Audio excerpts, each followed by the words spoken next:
Muy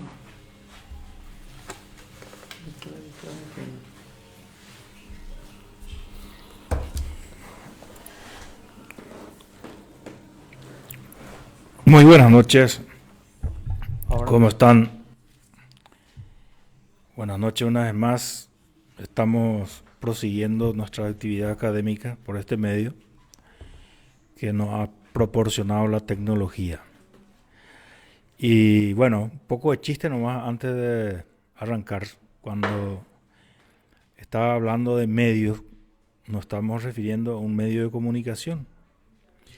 Y según la velocidad de los medios de comunicación, nosotros vemos que en la antigüedad el camello era el que tenía más velocidad y podía desarrollar una velocidad de la comunicación de 12 kilómetros por hora. Posteriormente, el carro era el más veloz y podía llegar hasta 30 kilómetros por hora. Y hoy por este medio de comunicación tenemos una velocidad bastante buena y estamos en comunicación directa. Bueno, hoy vamos a proseguir con la lección siguiente que habíamos quedado, que trata de la causa en las obligaciones.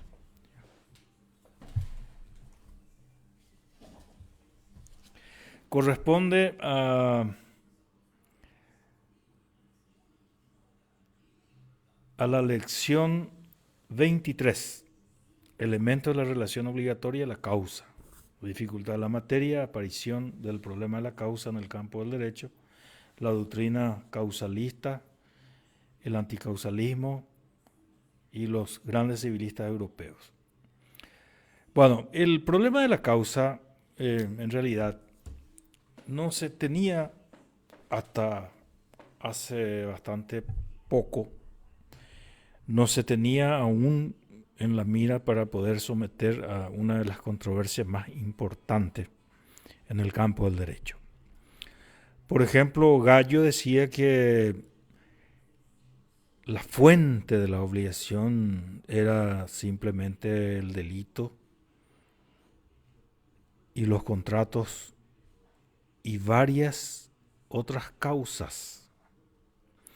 Es decir, allí estaba utilizando Gallo sin ninguna profundización, por supuesto, del estudio de la causa, sino simplemente está utilizando la causa como fuente, es decir, como motivo, esa expresión causa como motivo por el cual surge una obligación. Y estamos hablando de Gallo que vivió más o menos como 120 años antes de Cristo. En esa época, según los historiadores, por los escritos que han dejado y por la referencia que han tomado, se cree que más o menos es en esa época. Pero no olvidemos que Gallo es un hombre que ha escrito las instituciones y que su escrito sirvió de modelo para poder incluir después en el Corpus Juris Civilis. Es un verdadero pedagogo porque fue el primero que escribió sistemáticamente, organizó el derecho. Tal es así que las universidades posteriores, como por ejemplo el de Bolonia y sus seguidores, han ordenado el estudio del derecho exactamente de acuerdo al ordenamiento que le dio Gallo. Podríamos decir que en la antigüedad es el padre de la ciencia jurídica. Bueno, pero ahí Gallo decía sobre la causa que fuentes de las obligaciones eran los delitos, los contratos y varias otras causas. Nadie discutía la causa.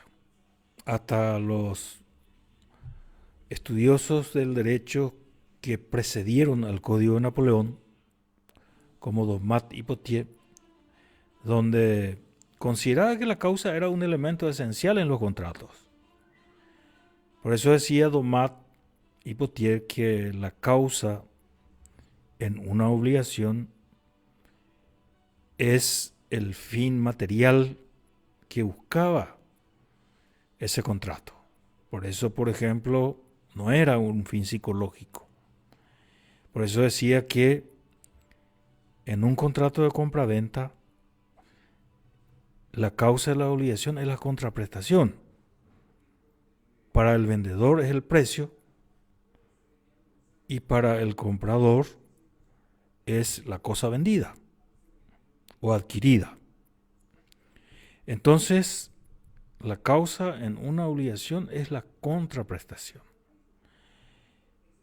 En una obligación donde exista una intención liberal a título gratuito, en una donación, la causa de la obligación era la intención liberal. Y en un contrato de carácter real, o en los contratos reales, la causa de la obligación es la entrega de la cosa. Como por ejemplo en el depósito, la entrega era la causa, en una prenda, la entrega de la causa, en un comodato, la entrega de la causa, y en un mutuo. Bueno, esto pasó en el Código de Napoleón, de esta misma manera. Tal es así que en el Código de Napoleón teníamos, en los contratos, decía que los elementos de los contratos son el consentimiento, la capacidad, el objeto y la causa. 4 elementos. Bueno, hoy día en nuestro código, no olvidemos que el código paraguayo toma el consentimiento, toma el objeto y toma la forma, no la causa. Vale. Repetimos, en el código de Napoleón aparece entonces como un cuarto elemento de todo contrato, que es la causa. Y la causa estudiada se estudiaba como la ausencia de la causa, el error, la falsedad de la causa y la ilegalidad de la causa. Todo eso componía lo que iba a ser un elemento muy controvertido a partir de algunos años de la promulgación del Código de Napoleón. El Código de Napoleón se promulgó en el año 1804.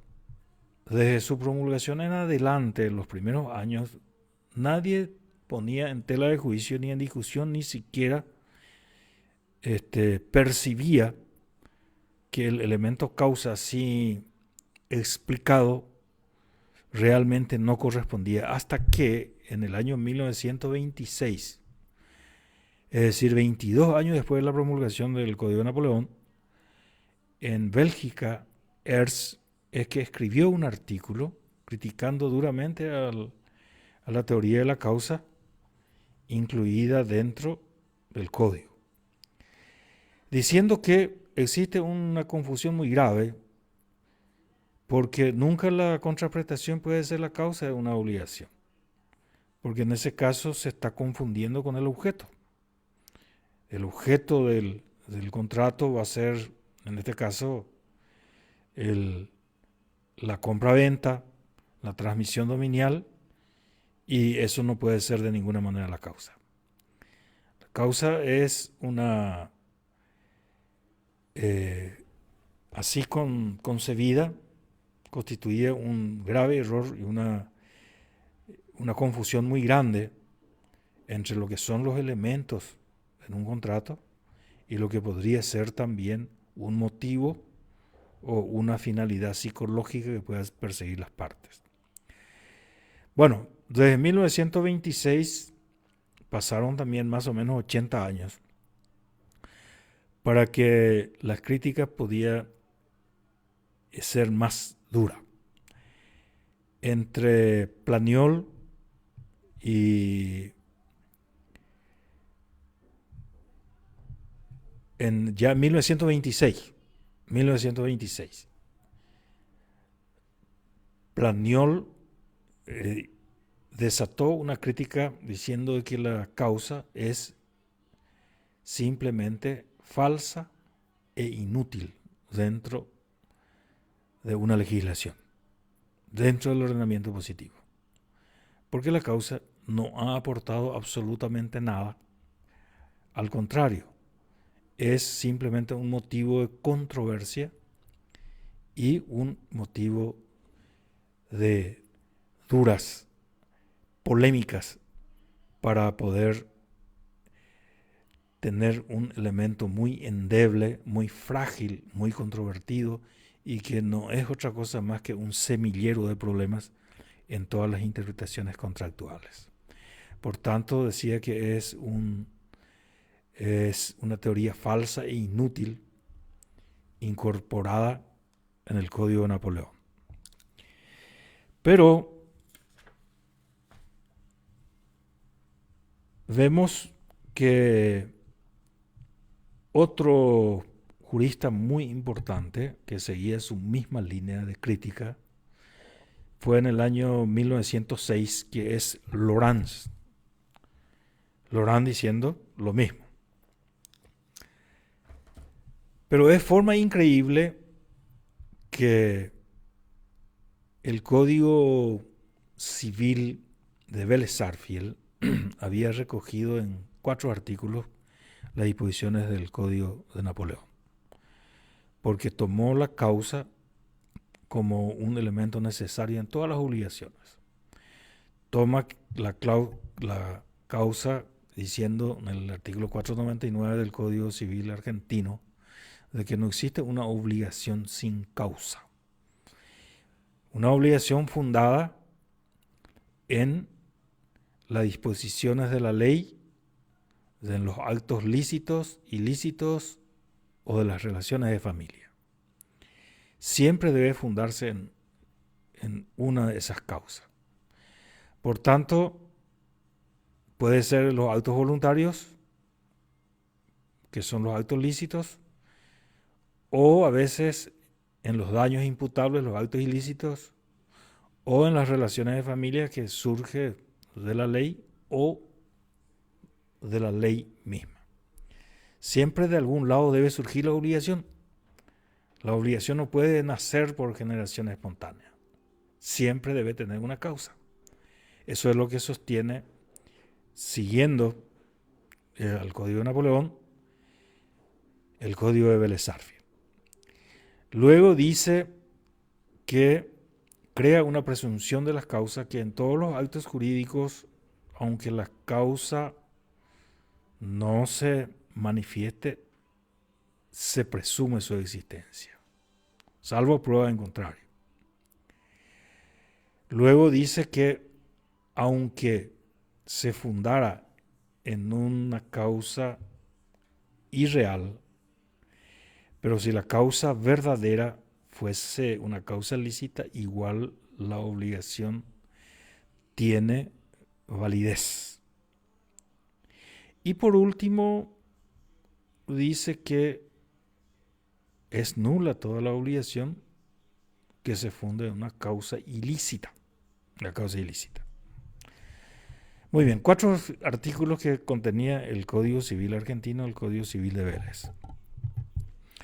Bueno, ante la gran polémica desatada desde la vigencia, no olvidemos que el Código de Vélez estuvo en vigencia en el Paraguay desde el año 1877 hasta el año 1987, es decir, 110 años. 110 años nosotros bebimos de la teoría de la causa.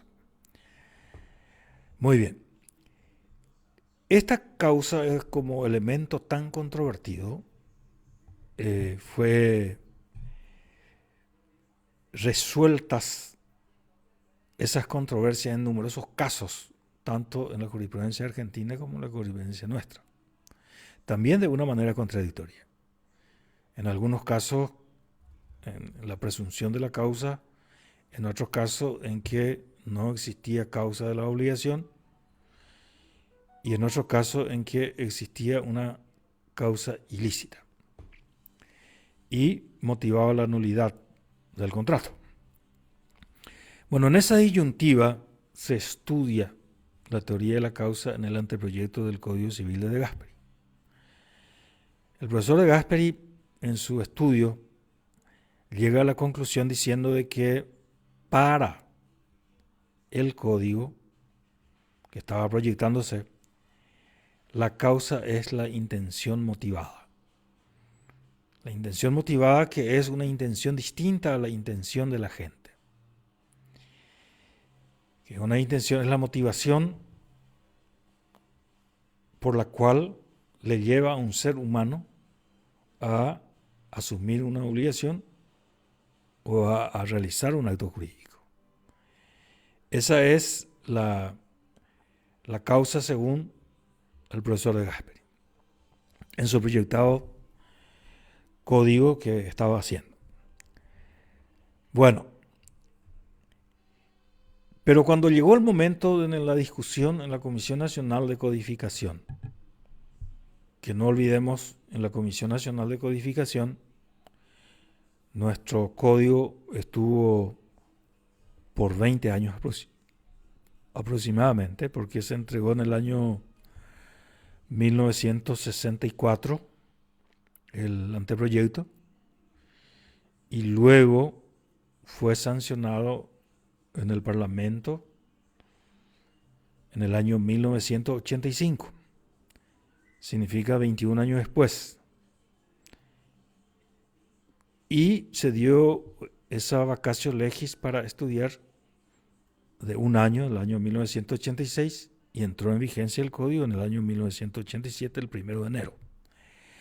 Durante ese tiempo, la Comisión Nacional de Codificación, previamente desde 1964 en adelante, estudió todos los puntos controvertidos. Entre esos puntos controvertidos está la causa. Y finalmente, con la enorme influencia que tenía en ese momento en la Comisión Nacional de Codificación, un gran maestro paraguayo es el profesor Ramiro Rodríguez Alcalá, sostenía que a los efectos de eliminar controversias y diciendo que todos los actos que sean inmorales o contrarios a las buenas costumbres tiene un amparo en la legislación nacional a través de otras figuras, como por ejemplo la prohibición del objeto o de las condiciones que sean contrarias a la moral o las buenas costumbres, o simplemente que sea ilícita, las condiciones ilícitas o el objeto ilícito,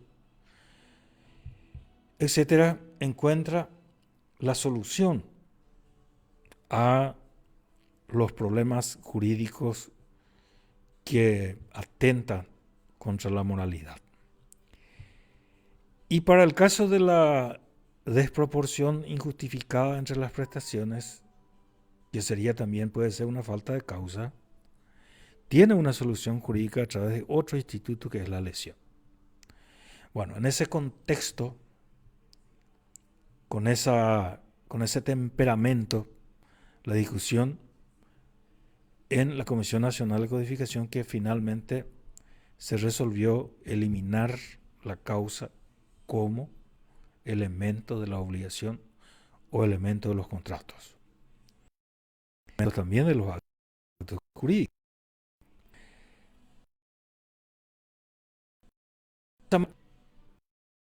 Mencionado en el año 1985, entró en vigencia en 1987, y hasta este momento nosotros seguimos sosteniendo que, si bien la intención fue haberse eliminado o eliminar completamente de las negociaciones jurídicas la causa de la obligación como un motivo finalista, y sin embargo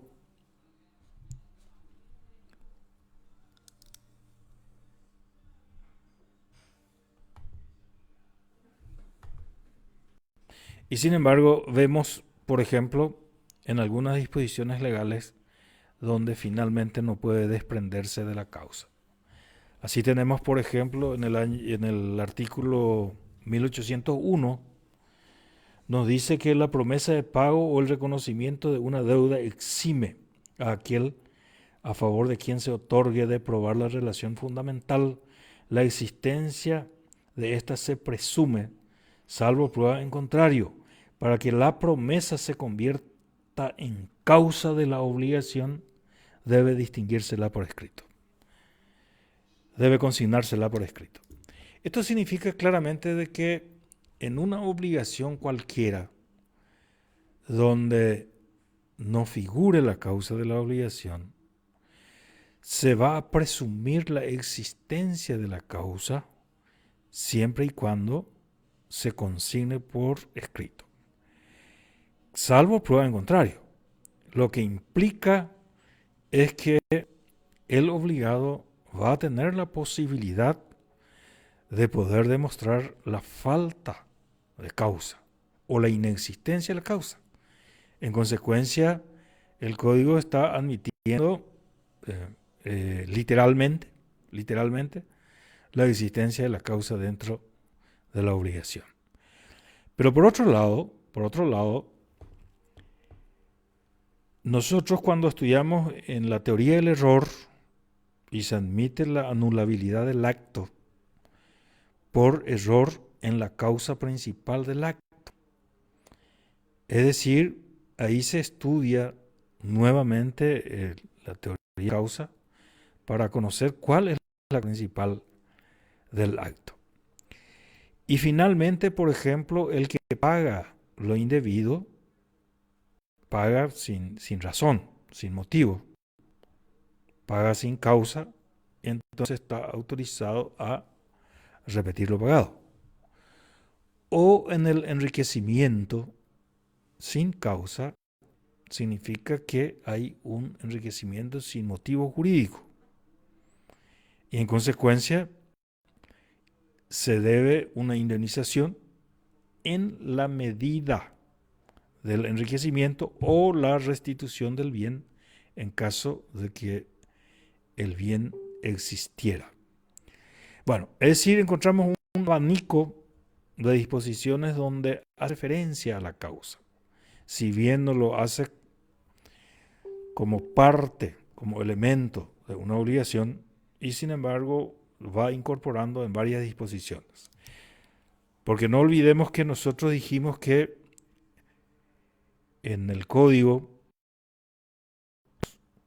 de los contratos son el consentimiento, el objeto y la forma. No hace referencia a la causa.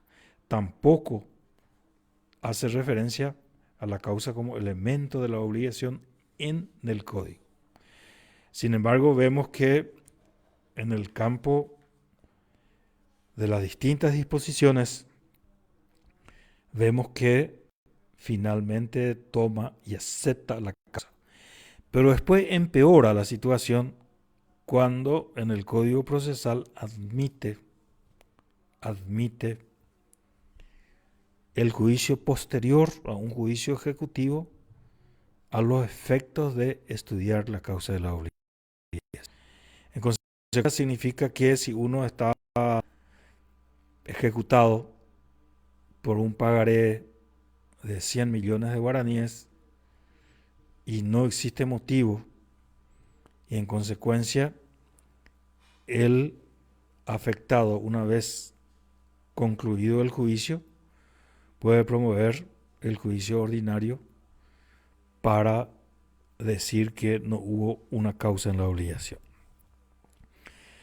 Pero a pesar de todo este recorrido, vamos a mirar lo que nos dice el nuevo Código Argentino,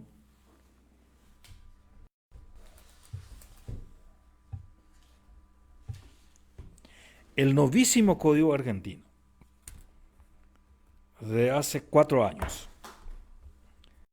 donde en forma increíble se incorpora de nuevo la causa, pero esta vez se regula la causa dentro del acto jurídico,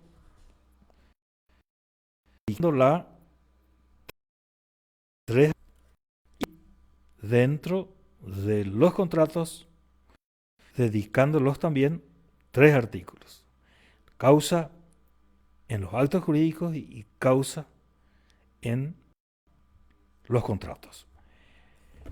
Lo que dice el artículo 281, causa del acto jurídico. La causa es el fin inmediato autorizado por el ordenamiento jurídico que ha sido determinante de la... También integran la causa los motivos exteriorizados, cuando sean lícitos, y hayan sido incorporados al acto en forma expresa, tácitamente, si son esenciales para las partes. Bueno,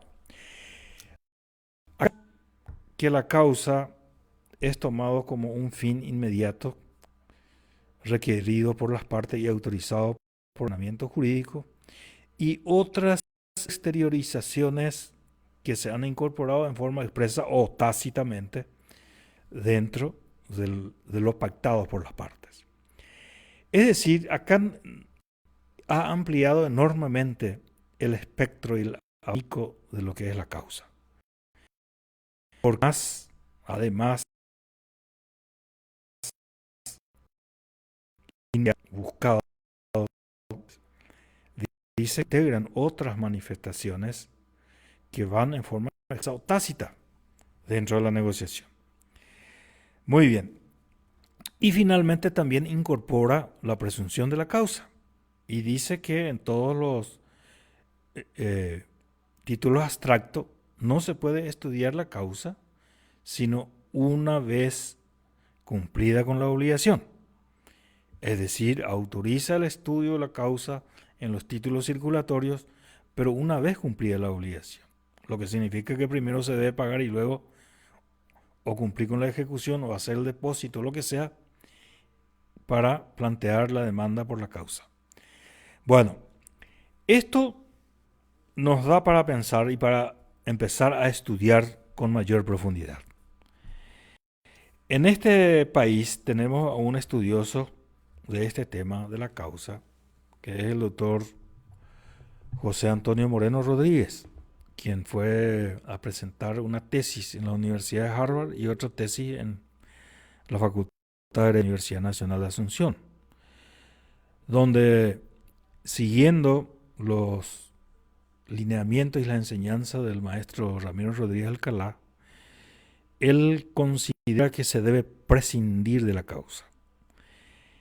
Y también considera que la causa es un elemento engorroso y casi inhábil para la solución de los conflictos, por ser controvertidos y por no tener una definición legal.